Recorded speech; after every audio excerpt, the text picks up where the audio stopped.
Carl William Hansen, aka Ben Kadosh, the mysterious Dane, moved in a cultural milieu obsessed with Satanism, kinks and hedonism, which famously defined the higher artistic expression of the 20s, what we could call the Babylon-Berlin ethos. Copenhagen was often referred to as Little Berlin at the time, which is not hard to understand considering its close geographical proximity.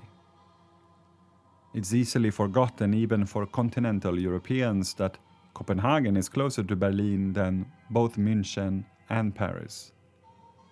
Denmark was also, for example, the first country to legalize pornography a generation later. We should not forget that Thurneman grew up in the same environment, but much younger and more impressionable.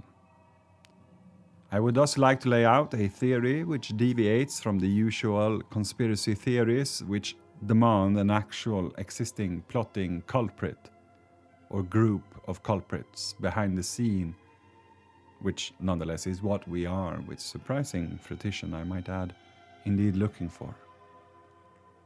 The basic thesis of this theory is that of Mabuse's voice, which outlines why it is possible to circuit the inexistence of a mastermind in the flesh, so to speak, to material effectivity.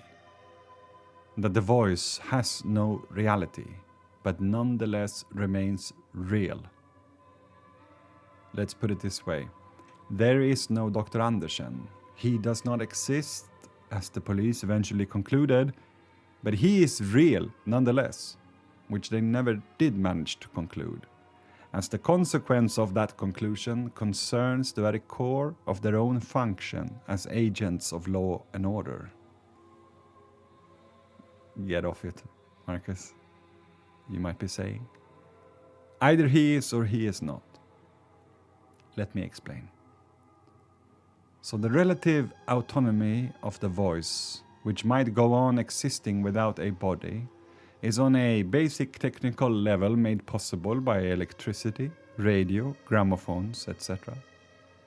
But the psychoanalytic possibility of this seemingly metaphysical phenomenon goes much deeper, both in history and the human mind.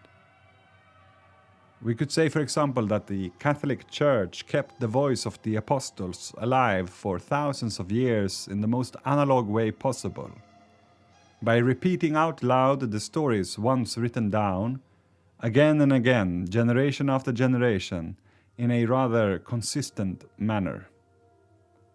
A child of the 14th century could feel that he had heard the exact same calling as his great-grandfather, who passed away long before he was born, or indeed one grand enough to sense he had just missed them in the age of Constantinus, and thus feel that they shared an unbroken connection to the voice itself, perhaps more so than what it actually spoke about.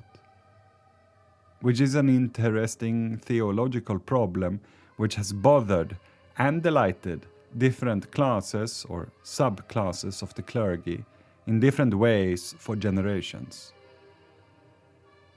But let's remove the metaphysical appearance of the social workings of the Holy Ghost in this manner and the noble immortality of Paulus as he goes on gifting mana in time immemorial.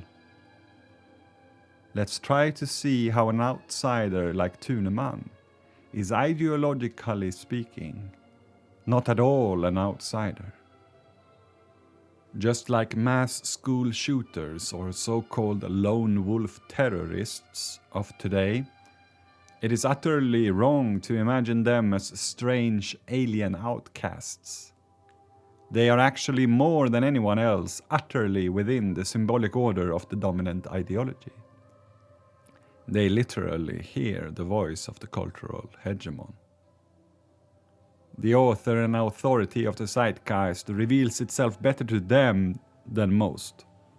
In fact, they hear it so well that it is impossible for them to step out of it.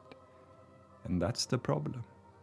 They are barred from all relative autonomy which makes the rest of us somewhat normal, yet unique individuals. Let's imagine a right-wing kid who follows Musk on Twitter, who is incapable of realizing that Musk writes most of his shit not because he believes it, but because he wants politico-economical attention. This is true for the posts that concern his economic endeavors, such as "We will be leaving for Mars in 10 years", and his right-wing political ambitions, such as "Civil war has already begun in America", etc., etc. A subject completely bound by that prophesied Weltanschauung will take it more seriously than Musk himself, since only Musk himself knows how full of shit he himself really is. And I'm not only having a go at him here, this is a basic contradiction of identity as such.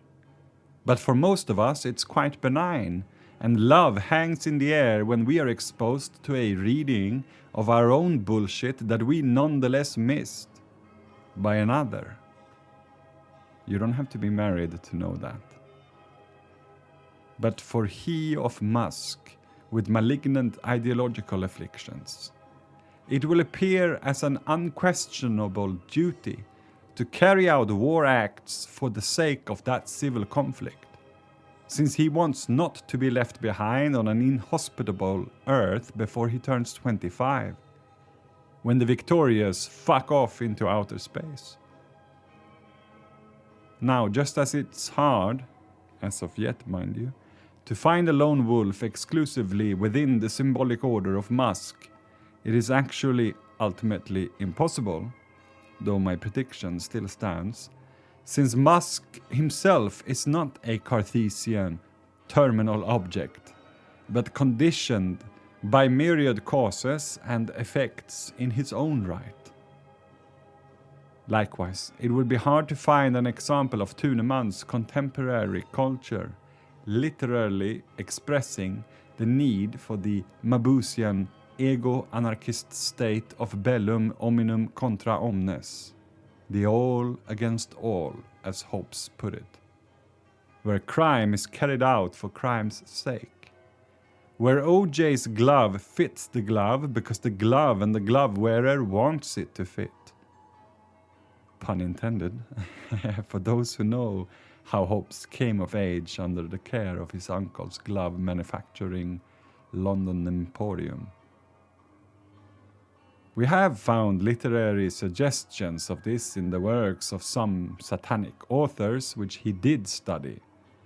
But Satanism cannot be said to be the dominant ideology of the bourgeoisie, at least not officially.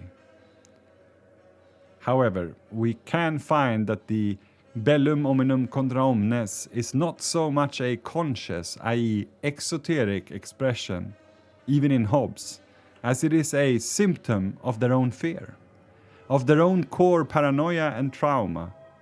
Namely, it is rather something they suppose will manifest should their own law and order cease to exist.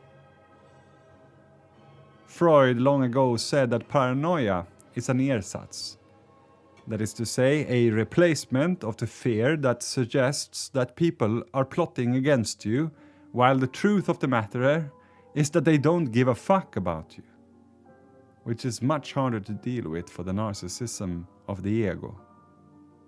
Put in a more common fashion, it is easier to believe that people are against you and thus have a relationship to you, albeit a negative one, than to believe that they have no relation to you at all.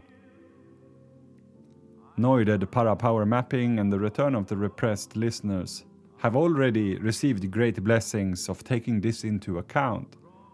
But the Dodge or Douche or Doge Musketeers, it's a pretty good one, of Twitter who dabble with the Noid have many reincarnations to come before they may enter to hear the 18,000 songs of the birds in the Pure Land. Since in terms of class history, in terms of the law and order of the bourgeoisie as a thinking world spirit, we know it would rather accept the paranoia of a satanic bellum omnium contra omnes than accept that its law and order is not what produces and maintains good. The truth of the matter is that people do good spontaneously in complete oblivion of the bourgeois juridical order. People gave gifts and were kind to each other and refrained from murder long before that entity manifested itself. Yet this ersatz, or rather the underlying symptom which the ersatz is meant to symptomatically heal through its replacement, nonetheless flare up in the literary, musical, cinematic, etc. reproduction of the culture industry. Voices which, in the words of Mladen Dolar, are shouting, whispering, crying, caressing, threatening, imploring, seducing, commanding, pleading, praying, hypnotizing, confessing, terrorizing, declaring. A person who then is completely within this symbolic order, like the lone wolves are, such as Thurneman or, let's say, Anders Behring Breivik, can, better than those afraid, identify this fear and amplify it without running the risk of petrifying their own identity, insofar that they make the object of fear into their own subjectivity. For that is the Faustian bargain, you see. Full identification of the object is only given to those of full identification as subjects. And as the fear progresses, their subjectivity progresses. It develops towards not I speak a satanic truth, but rather I, the satanic truth, speaks. That this development is more important to them than mental health is not so much a conscious positive choice as it is a lack of intervention into the drive's impossible self-actualization, which, ironically enough, if we are to go by Freud, and considering where we are going with this, is mute, does not speak, has no voice, just silently causes itself to try again, despite the cause and objection that might be voiced against it. The absence of voices and sounds is hard to endure. Complete silence is immediately uncanny. It is like death, while the voice is the first sign of life. Thus obviously this identity has to be split. And of course nobody is an absolutely indivisible individual. Only a machine can be drive alone without desires, like Agent Smith. Only a machine can bear the uncanny silence of death whilst being alive. Thus Thurneman still needs to have a sense of the general good and the general just, whilst he allows himself to be spoken to directly by the voice of the big other, which desires the fear expressed by the culture industry, the Mabusian fear, die Herrschaft der Verbrechens. As in the words of the testament of Mabuse himself,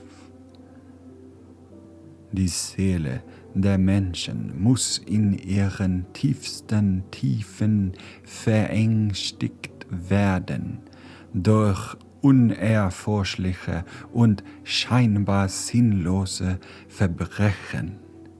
Verbrechen, deren Zweck nicht einmal die erfassen, die sie ausüben.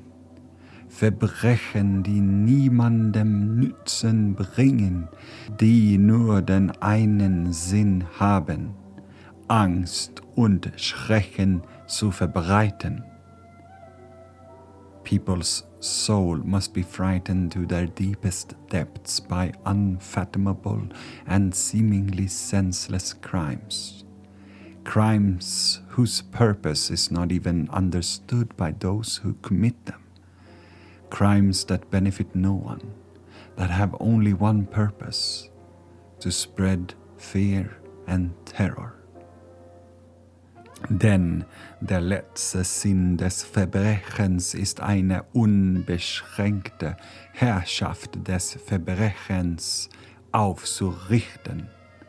Ein Zustand vollkommener Unsicherheit und Anarchie, aufgebaut auf den zerstörten Idealen der Welt, die zum Untergang verurteilt ist, wenn die Menschen vom Terror des Verbrechens beherrscht, vom Grauen und Entsetzen toll geworden sind, wenn das Chaos zum obersten Gesetz erhoben, dann ist die Stunde der Herrschaft des Verbrechens da.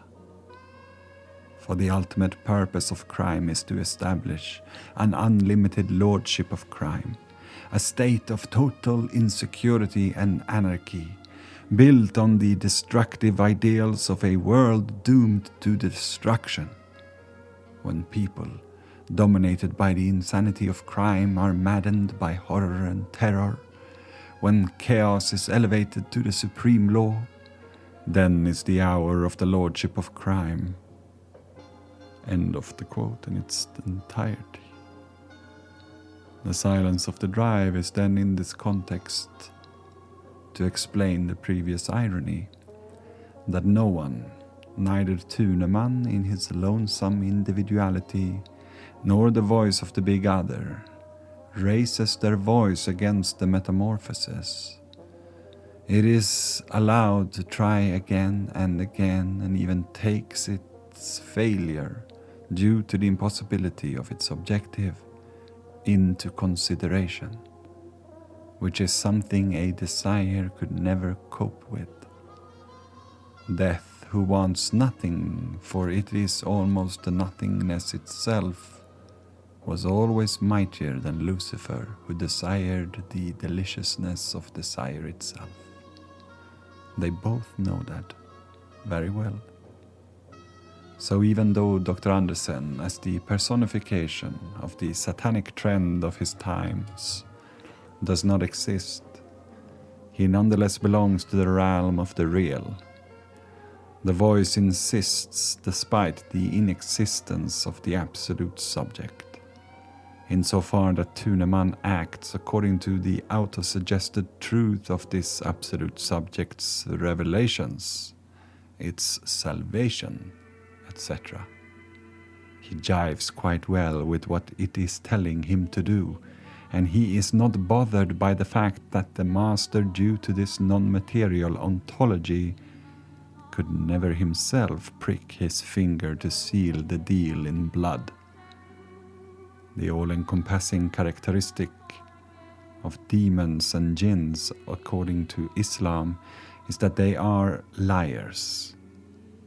If we take this to be true, as the Prophet certainly learned more than something in the desert of no things, we could say that Thurneman's phantasmatic reality is born in the paradox of Satan saying something like, quote, "This reality is not the truth," end of quote. Enticing, of course, but if he always lies, that actually means this reality is the truth. But then this reality of truth of Satan, reached by basic dual logic alone, is always already a lie. Not simply because of the predicate of Islam, that the demons always lie, though also because of that, but because Satan himself said so. You can listen to this reasoning again if you like.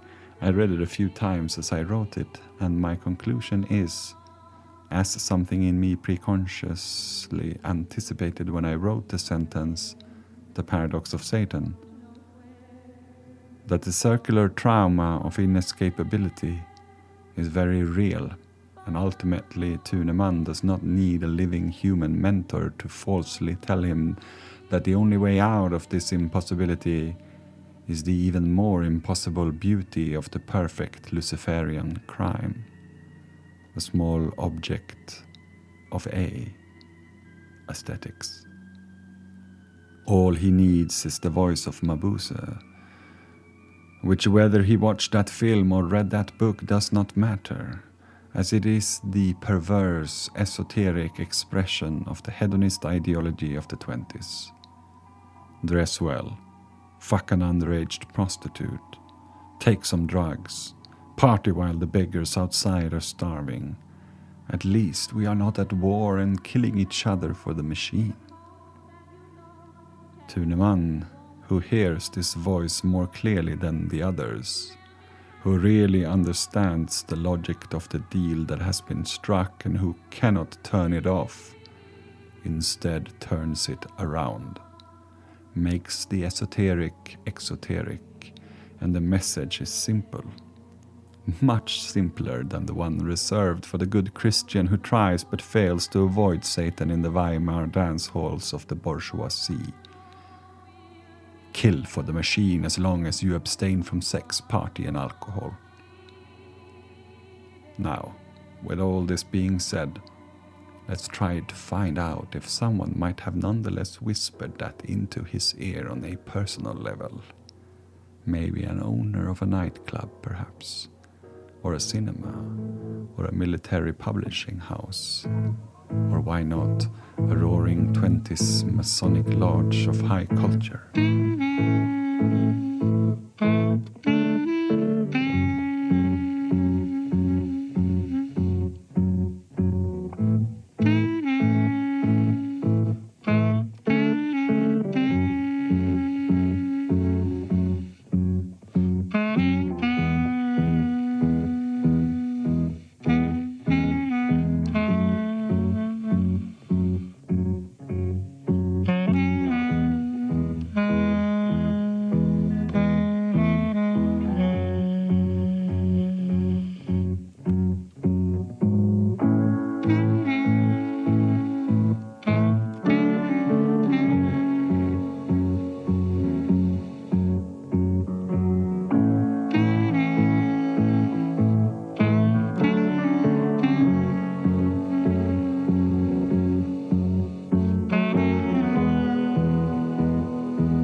I was getting us set up to be able to record.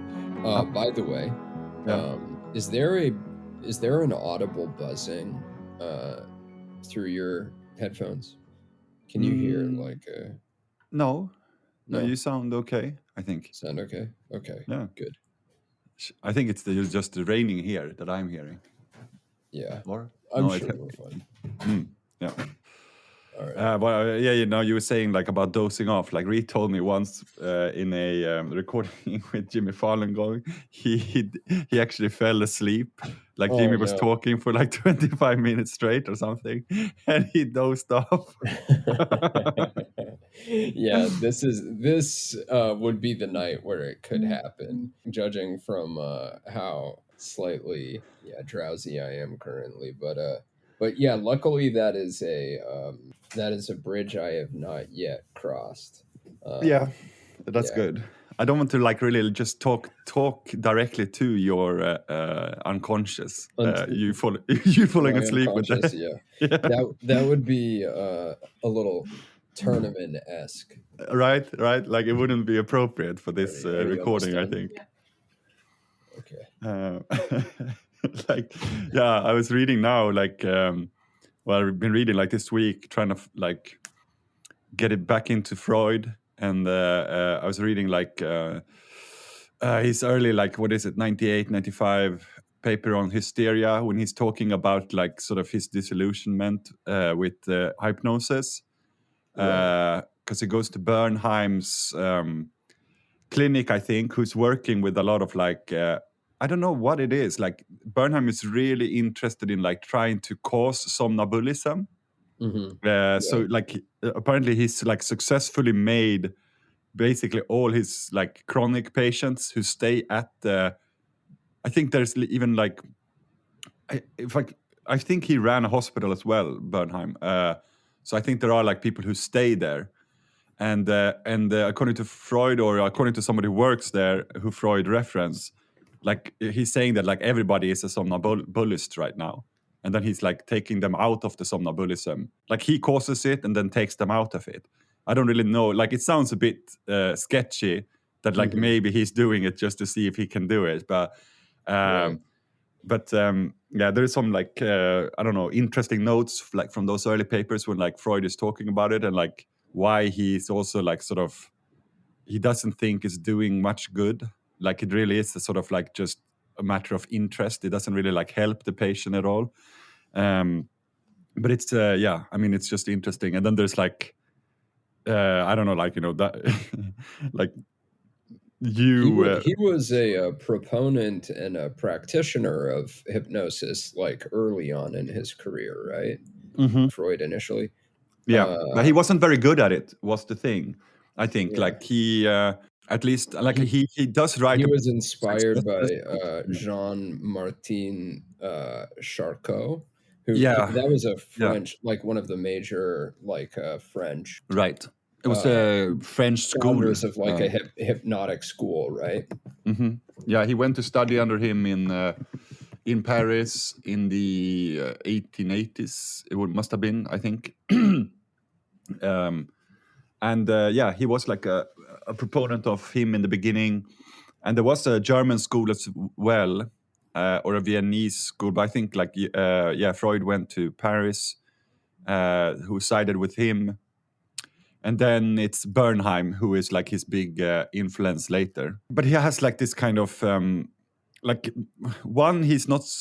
seem to, according to himself, he's not very good at it. I do kind of trust him, actually. Like it seems like he's capable of doing it, but like, you know, what he wants to do with it, the French school, like even Bernheim including, was a bit, like Charcot as well, like it's famous that he would, you know, hypnotize people in front of a big audience, even though like everybody invited was supposedly a doctor.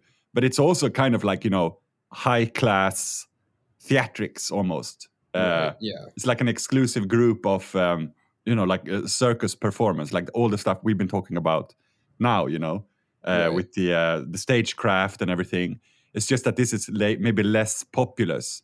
I mean, they did write papers on it and they really wanted to like understand it and everything, but like there was this sort of yeah, a little bit sensationalist, the sensationalist attitude or atmosphere about it. And and I think like then Freud moves over to Bernheim, and I think he translates like some of his early papers as well, like into German, because Bernheim, even though it sounds like a German name, I think he was French or like lived somewhere on those border areas between like France and Germany. Yeah, and this is all about like suggestion and stuff, and it's early work. But I think the reason why Freud is not good at it and why he abandons it is precisely because he's also asking like the sort of bigger question, like what is the purpose of like analysis, basically?